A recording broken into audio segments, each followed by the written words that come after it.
بسم اللہ الرحمن الرحیم۔ السلام علیکم، میں ہوں آپ کی ہوسٹ شنا گل اور آپ سب کو خوش آمدید کہتی ہوں آج کے ہمارے اس پوڈ کاسٹ میں، جہاں ہم آنکھوں کی بیماریوں اور جدید علاج کے بارے میں آپ کو منفرد معلومات فراہم کرتے ہیں۔ آج ہم بات کریں گے ایک ایسے موضوع پر جو کہ ان مریضوں کے لیے امید کی کرن ہے جن کی بینائی عام کارنیا ٹرانسپلانٹ سے واپس نہیں آتی۔ آج کا موضوع ہے بوسٹن کیراتو پروستھیسس۔ یہ ایک واحد ایسا علاج ہے جدید آنکھوں کا جو کہ پاکستان میں صرف FIO ہاسپٹل میں ہو رہا ہے۔ اسی موضوع پر رہنمائی کے لیے ہمارے ساتھ موجود ہے FIO ہاسپٹل کے CEO کنسلٹنٹ آپتھالمولوجسٹ وٹرو ریٹینل سرجن ڈاکٹر مشتاق احمد خٹک، جو کہ کئی سالوں سے آنکھوں کے شعبے میں مہارت رکھتے ہیں۔ السلام علیکم ڈاکٹر صاحب۔ وعلیکم السلام۔ ڈاکٹر صاحب کیسے آپ؟ ٹھیک ٹھاک ہیں؟ بالکل ٹھیک ٹھاک۔ ڈاکٹر صاحب یہ بتائیں کہ ہم بات کر رہے ہیں، آج کا جو موضوع ہے وہ ہے بوسٹن کیراتو پروستھیسس۔ اس کے بارے میں ہمیں بتائیں کہ یہ کیا ہے۔ ہاں، تھینک یو حنا۔ میں آج جو بوسٹن کیراتو پروستھیسس ہے ایک اہم موضوع ہے، اس کے بارے میں میں چاہ رہا تھا کہ میں لوگوں کو بتاؤں جی کہ بوسٹن کیراتو پروستھیسس ہے کیا۔ جی بہت سارے کیراتو پروستھیسس دنیا میں یوز ہو رہے ہیں، جی جی ٹھیک ہے۔ صحیح انڈیا میں بھی بنتے ہیں، صحیح یورپ میں بھی بنتے ہیں، بہت ساری جگہوں پہ بنتے ہیں، لیکن جو اسپیسیفکلی امریکہ میں بوسٹن جی جی میں ایک کیراتو پروستھیسس بنتا ہے، جی جی یہ ہمارا جو آنکھ ہے جی اس کی پتلی یا کارنیا اس کو بولتے ہیں، جو آگے کارنیا ہے، جی جی وہ لوگ جو اس کی وجہ سے بلائنڈ ہیں جی اور ہوپ لیس ہیں صحیح اور گھر پہ بیٹھے ہوئے ہیں، صحیح ان لوگوں کے لیے یہ بوسٹن کیراتو پروستھیسس ہے، صحیح جس کی کارنیا ٹرانسپلانٹ نہیں ہو سکتی۔ صحیح وہ لوگ بوسٹن کیراتو پروستھیسس لگاتے ہیں۔ یعنی اس میں ہوتا کیا ہے صحیح کہ آپ کا جو نیچرل کارنیا ہے صحیح اس کو ہم چینج کر لیتے ہیں ایک کیراتو پروستھیسس کے ساتھ، مینز اس کا آرٹیفیشل کارنیا ہوتا ہے، صحیح اور اس میں سب سے امپورٹنٹ بات جو ہے کہ اس کی ویژن بالکل فل ہوتی ہے۔ اگر کوئی بالکل بلائنڈ ہے اس کی بھی ویژن 6x6 آ سکتی ہے، صحیح تو یہ سب سے بڑی بیوٹی ہے۔ صحیح اس کی سب تو سے خصوصیت یہ ہے بوسٹن کیراتو پروستھیسس، اوکے جس سے صحیح ہم کارنیا ہوں چینج کر لیتے ہیں صحیح ان لوگوں میں جن میں کارنیا کی وجہ سے، اس ڈیزیز کی وجہ سے اس کی نظر ٹرانسپلانٹ نہیں ہو صحیح سکتی، کارنیا کا ٹریٹمنٹ نہیں ہو سکتا، صحیح کارنیا چینج نہیں ہو سکتی، اور کارنیا کی وجہ سے لوگ ہوپ لیس بیٹھے ہوئے ہیں، اس کے لیے بوسٹن کیراتو پروستھیسس ہے، جس کی وجہ سے اس کی فل ویژن آ سکتی ہے، صحیح اور یہ ہوتا ہے صرف FIO ہاسپٹل۔ پاکستان میں۔ اوکے سر جی، اوکے سر، یہ بھی بتائے جس طرح آپ بات کر رہے تھے کہ اس میں کون سی جدید ٹیکنالوجی جو ہے وہ یوز ہوئی ہے بوسٹن کیراتو پروستھیسس میں۔ دیکھیں بوسٹن کیراتو پروستھیسس بیسیکلی ایک پروستھیسس ہے صحیح جو کہ اس کے لیے ہم ایک کارنیا لاتے ہیں، ہوں کارنیا میں اس کا ایک لاک سسٹم ہے، صحیح وہ اس میں لاک ہو جاتا ہے، اور اس کی جو دوربین ہے، بس اس کو میں آسان لفظوں میں، صحیح وہ اس طرح بنایا گیا ہے کہ اس کی ویژن بالکل فل ہوتی ہے۔ صحیح کل ہی میں نے ایک پیشنٹ دیکھا ہے، ہوں آپ لوگ سکرین پہ دیکھ رہے ہیں اس پیشنٹ کا پکچر، اور اس کو ہم نے 2 ہفتے پہلے بوسٹن کیراتو پروستھیسس کیا تھا۔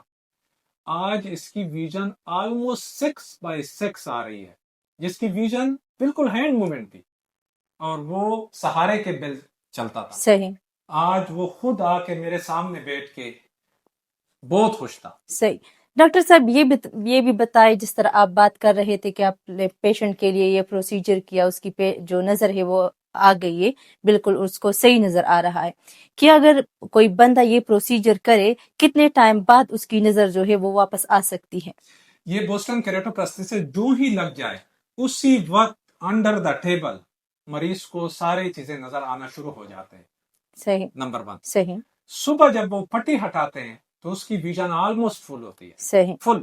اوکے ٹھیک ہے۔ اگر فار ایگزامپل باقی کوئی ایشو نہیں ہے تو میں دعوے سے کہتا ہوں اگر باقی مسئلہ نہیں ہے، بوسٹن کیراتو پروستھیسس کے ساتھ 6x6 ویژن آتی ہے۔ صحیح، اور اگر کوئی ایک بندہ اس کو ایک دفعہ کروا دے تو کیا یہ بار